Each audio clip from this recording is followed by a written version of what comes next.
Il y a un peu moins d'une semaine, se déroulait la 90e édition des 24 heures du Mans. Et cette année, petite originalité, les 62 voitures en lice roulaient avec un carburant 100% renouvelable baptisé Excellium Racing 100. Ce nouveau carburant étant produit sur une base de bioéthanol issu de résidus viniques provenant de l'agriculture française, j'ai donc décidé de contacter TotalEnergies pour en savoir plus. Alors, en ce qui concerne le partenariat avec l'ACO, il a été initié en fait en 2018. En fait, on a remplacé le fournisseur de carburant qui était là précédemment. Romain pourra l'expliquer, mais on avait déjà introduit une première composante de carburant bio sur la précédente génération du carburant qui s'appelait Excellium Endurance. Et aujourd'hui, pour nous, c'était évident que le futur de TotalEnergies en sport mécanique ne peut passer que par notre implication sur des sports liés aux énergies renouvelables. Sur la technologie qu'on parle ici, c'est des hydrocarbures renouvelables. Donc vraiment pas de l'éthanol, pas la molécule traditionnelle que l'on peut voir dans le réseau. Éthanol, méthanol, ETBE, qui sont des molécules un peu plus standards. Là, on est sur de l'hydrocarbure renouvelable, donc vraiment exactement la même chose qu'une essence, mais là, faite à partir d'origine biomasse.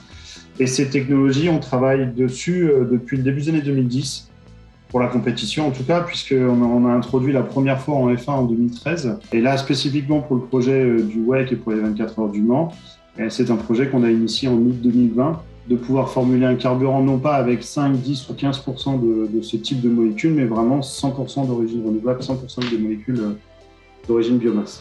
Et justement, cette fabrication, alors je suppose que c'est un procédé assez complexe, mais comment on en vient de partir de ce que je comprends de déchets agricoles, donc viticoles dans le cas de celui-ci, et comment on arrive à avoir un carburant qui fait rouler les voitures des 24 heures, quoi. Ouais, c'est un procédé. Alors, il nous faut une matière première qui est l'éthanol. Donc cet éthanol, on peut l'utiliser, on peut l'obtenir de la biomasse, que ça soit de la fermentation ou une distillation. C'est une molécule qu'on peut obtenir à partir de la betterave, par exemple. C'est ce qui se passe beaucoup dans le réseau aujourd'hui.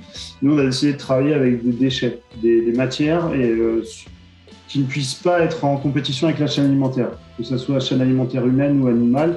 Il fallait vraiment qu'on travaille avec des déchets.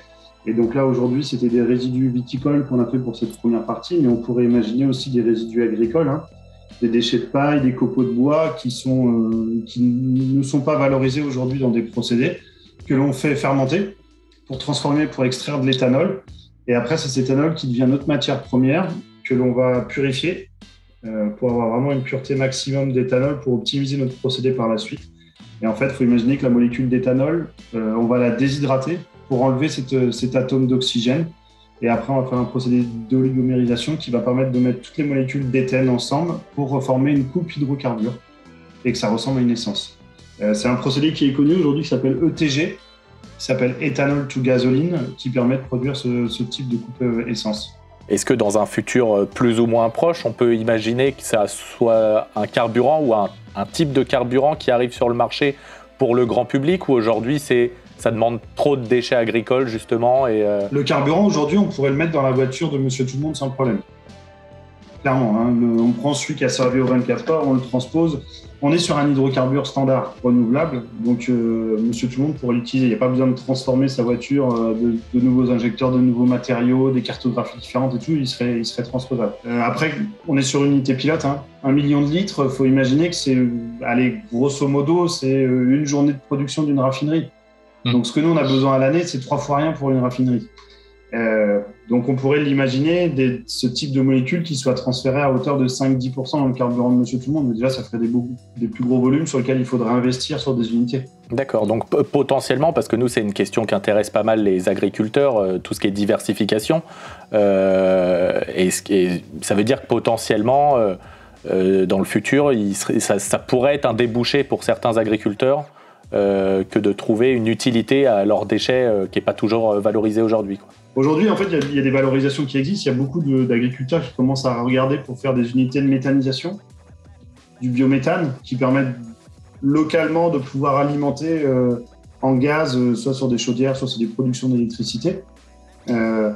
Et si ce n'est pas du méthane, on peut imaginer derrière, si toutes les matières premières qui contiennent du sucre, on peut faire de l'éthanol. Est-ce qu'aujourd'hui, on est sur une pollution zéro quand on utilise un un biocarburant comme ça? Non, on aimerait pouvoir tendre vers le zéro, mais il faut quand même le transformer. Donc, il y a quand même des unités de production qui, elles vont émettre quoi qu'il arrive. Donc, il ne faut pas regarder en spot à l'échappement de la voiture. C'est toujours un carburant qui est rentré, donc il y a toujours du CO2. Par contre, si on englobe sur l'ensemble de son cycle de vie, aujourd'hui, le chiffre qu'on a, c'est 65% de réduction des émissions de CO2.